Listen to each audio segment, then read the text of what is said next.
Whereas when we just allow those devices just to go to their side, they have their place, but we just move our body, we let our eyes move in different directions, we are stimulating endorphins, which are feel-good hormones. We're freeing up and breaking that lockdown, hunkered down stress pattern that your nervous system creates in a fear response. We're changing your neurophysiology, your neurobiology, your neuroendocrine system, everything. So all of that will shift. Hello and welcome back. Now, just before we get started, as always, if you're watching this on the Total Somatics YouTube channel, don't forget to like, share, subscribe, and press the notification bell. So every time an episode is released, you find out. But also what it allows YouTube to do is to let Total Somatics meet so many other people, because it's really about a community effort here. The more people hear this content, it has a ripple effect, and it's just going to benefit so many more individuals globally.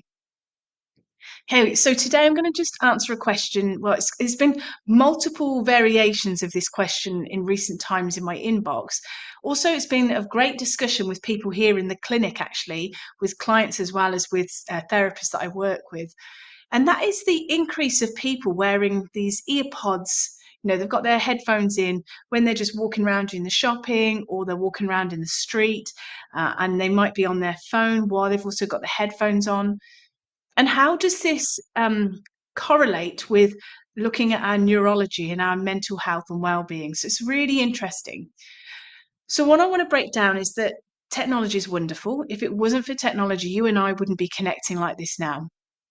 Also headphones, when I go and do a little workout, say at the gym or anything like that, it must be my age, maybe it's my age now, but instead of listening to music, I'll often listen to podcasts or I listen to audiobooks. So while I'm just doing my nice gentle movement at the gym, then I'll often be listening to things there. So there's a time and a place for the headphones as well.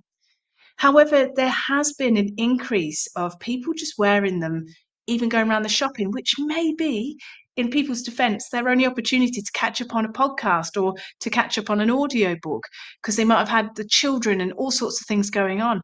It could also be in their defense that they're ready to sit an exam and they're revising some of their stuff that they've been practicing and talking, and they've got it in their headset. So there's so many variables that to consider. However, when we kind of stand back and just approach it generally, globally, people are much more reliant on phones. They're closing down a lot of their sensory systems to be really focused in this digital world, which can have quite a few disadvantages. So, as I'm always saying, we're more sensory than motor. So that means that because of our sensations, everything that we encounter in the world, it sculpts and molds and shapes us. It's so important for our senses and our hearing to hear different things. And also, although we might be listening to something, it's really good to take those ear pods out and actually have a rest from that side of things for other reasons. For people talk about the electromagnetic frequencies that are going on near their brain and their ears. So again, that's another discussion for another day. However, it's actually very calming for your nervous system to hear the whooshes of the trees, or if you're near water, to hear the trickling of water, maybe to hear bird songs. Whatever it is, when you actually hear nature sounds, it has a medicine for your inner world. It really does calm everything down. But also, it's allowing your nervous system to gauge and build a resilience and a flexibility and a capacity in your nervous system to actually experience different pitches and sounds and sensations. And likewise, when you're hearing different things, your neck and your eye muscles are going to be moving in response to that sound, or where's that bird chirping from?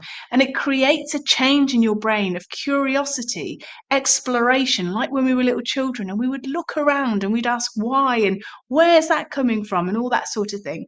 So again, it shifts us, it shifts our state of, instead of being in a lockdown, blocking a lot of sensory stimuli, into becoming curious and shifting areas of our neurobiology.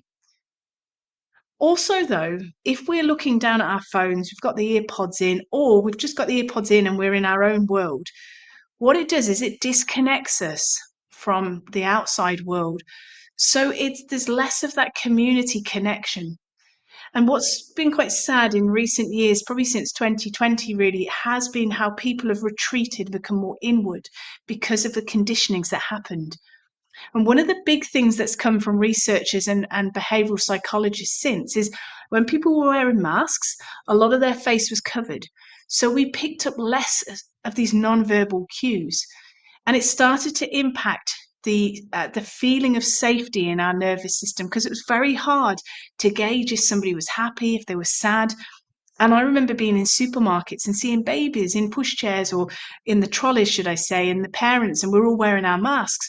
And these babies are walking around and they're looking incredibly confused, wondering, is that person smiling or what? You can see their little confusion in their eyes. So every now and again, I'd pull my mask down and do a big smile, or I'd wave at the child as well.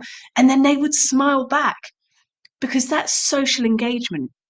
As humans, we bounce off each other with those non-verbal cues. That creates safety in our nervous system, as in a tribal community effect, which is, as humans we are. We thrive so much better with groups of people. That's what all the research has shown for our emotional mental health. So if you can see, what's happened now is people are becoming a bit more isolated. They might have their headphones on, they're looking down at their phones. So they're in their own world rather than interacting with other people, maybe when you walk in the dog, or, even if you've got your headphones on and you're walking the dog, you can still smile at somebody. Because remember, a smile is like a hug from afar. You do not know what the other person's going through. And that in itself is almost like a community service, just to smile, especially as many times you see the same people on your walk, if it's the same time, same, part of the week, whenever that is. So again, it's looking at how we can do that, because it makes our nervous system feel more calm, more centered. And also, something else I just want to share here is that if we stay with headphones on looking at our phones, we stay very cortical, very cerebral. So we just live in our headspace. We just keep overthinking and watching, or we can literally watch something, can be very passive. There's not really much thought going into that.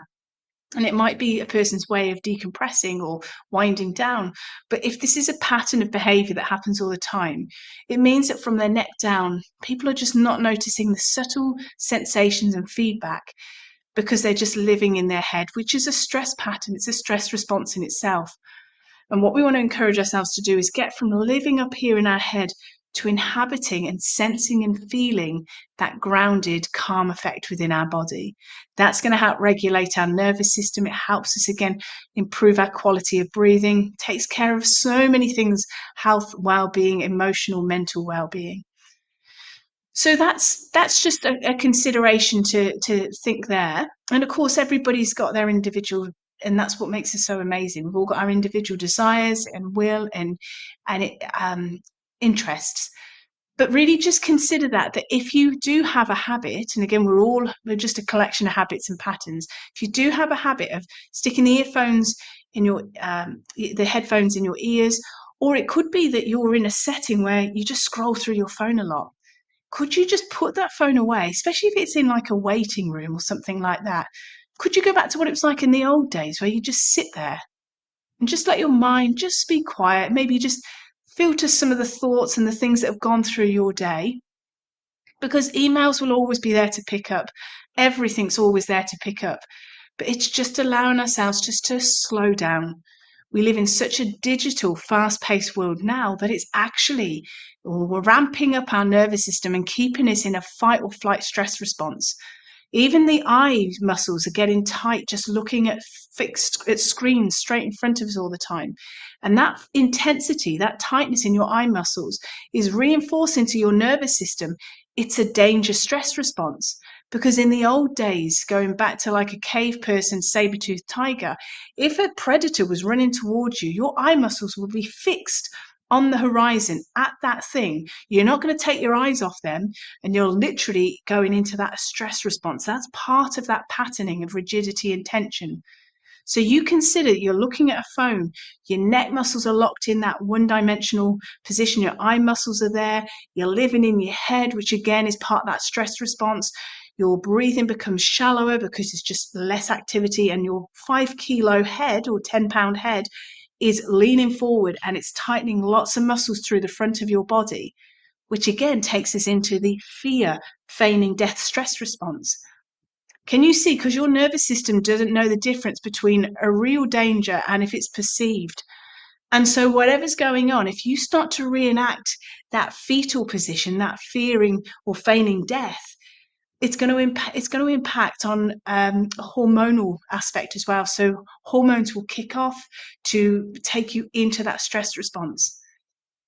And can you see again that link that keeps coming up in conversations all around the world in the media about people feeling anxiety and overwhelm and fear?